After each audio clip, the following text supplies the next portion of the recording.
We want people to leave from our facility, we want them to connect. And they connect by getting up close and personal or interacting with the animals.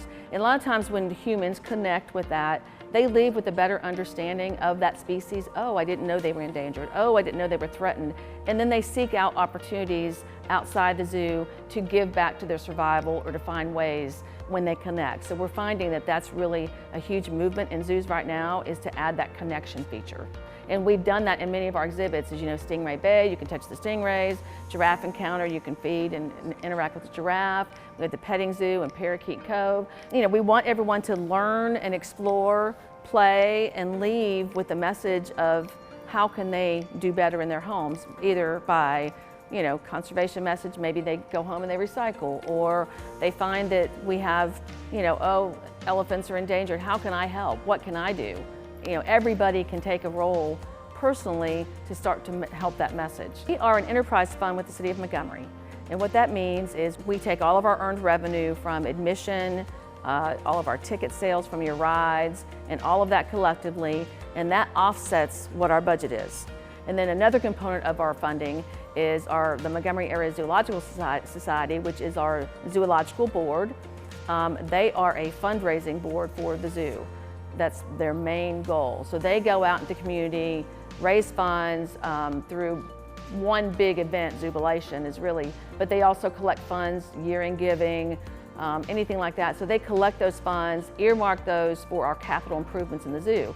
So our exhibits, like your elephant exhibit, Stingray Bay, you know, many of the exhibits that were added after our original expansion are all from funds that were in part from the Zoo Society.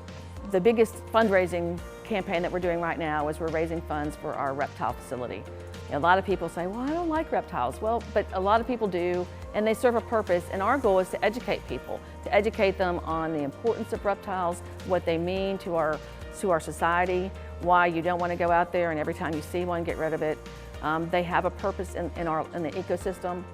I got into zookeeping mainly because I love animals, but also I wanted to make a difference with those animals and the species that I work with.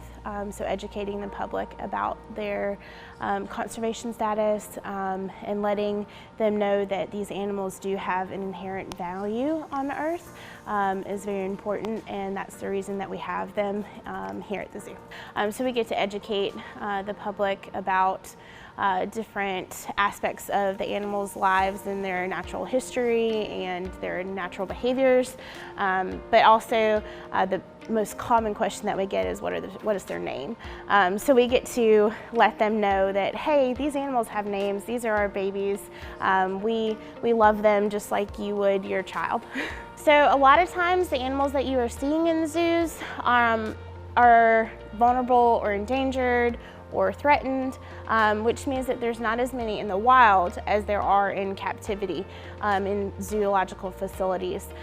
So seeing them in a zoo, you're not going to be able to see them out in your backyard. These are animals that are not even as often seen in the wild anymore. So being able to come to a zoo, learn about those animals that most people would never see.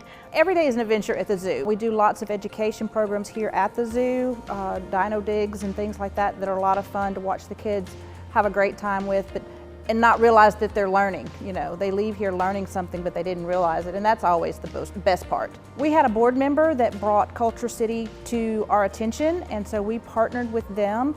All of the staff had to go through a short training so that we understood what a sensory disorder was and how we can interact